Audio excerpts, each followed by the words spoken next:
The other issue that you talked about, music. Do you know why music is not celebrated in Islam?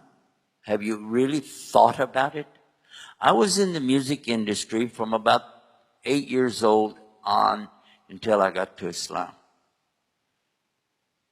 I don't claim to have been very good at it, but I fooled a lot of people and they thought I was pretty good at it, okay? I sold a lot of guitars and pianos and organs over the many years.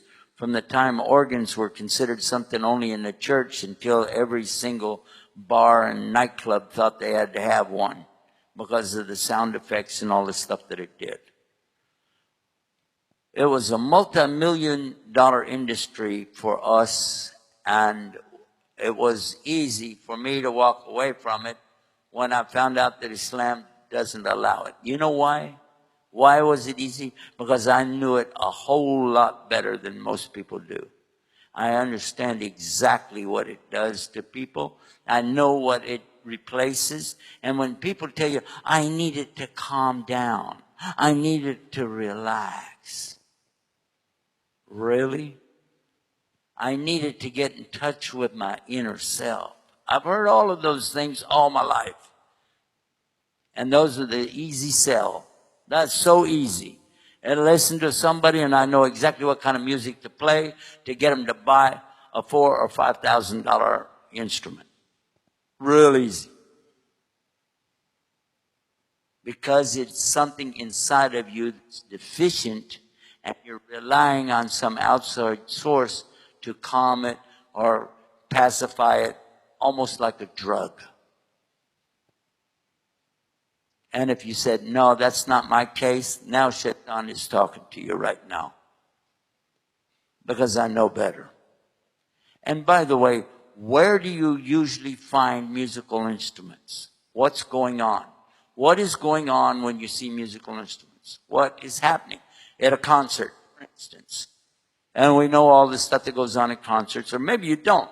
Maybe you don't. One of the biggest thing about concerts is people drink alcohol. And that's okay in Islam or no? You want to change that too?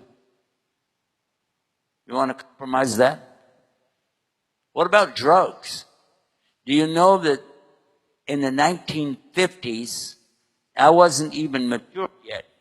In the 1950s, I was driving a car, but I didn't have a license, okay? But I knew all about drugs because of my contacts with the music industry. And I was the only one that could drive the car because I didn't do the drugs. But in those days, even they knew to have a designated driver. Okay? So please don't come and try to tell me about the benefits of music, all right? We even did the thing where you put the music out there with the cows and they're supposed to get better milk. Chickens give bigger eggs listening to music. Yeah, right. It makes a great story, though. It makes that's man-made science right there. What is the Muslim supposed to do? Let's flip the thing the other way and talk about this.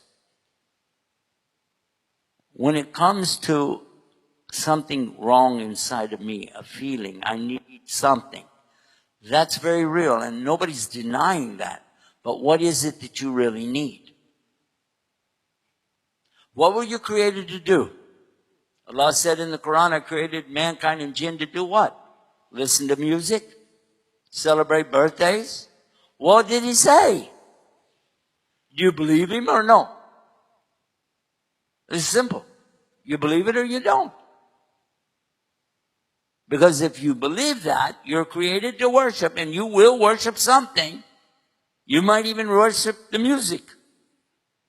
You might even worship yourself. But you will worship something. And he is giving you the choice. Worship something he created or worship him.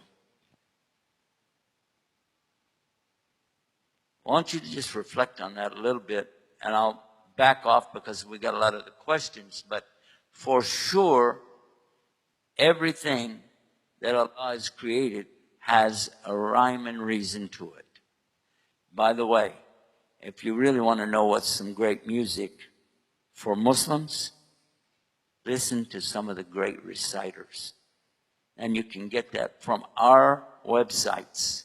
We have some of the very best recite Quran, by the way. You can choose the reciter who you want to recite that for you. And we have a selection, even with children, so you can hear the children reciting along with their teacher. Check it out.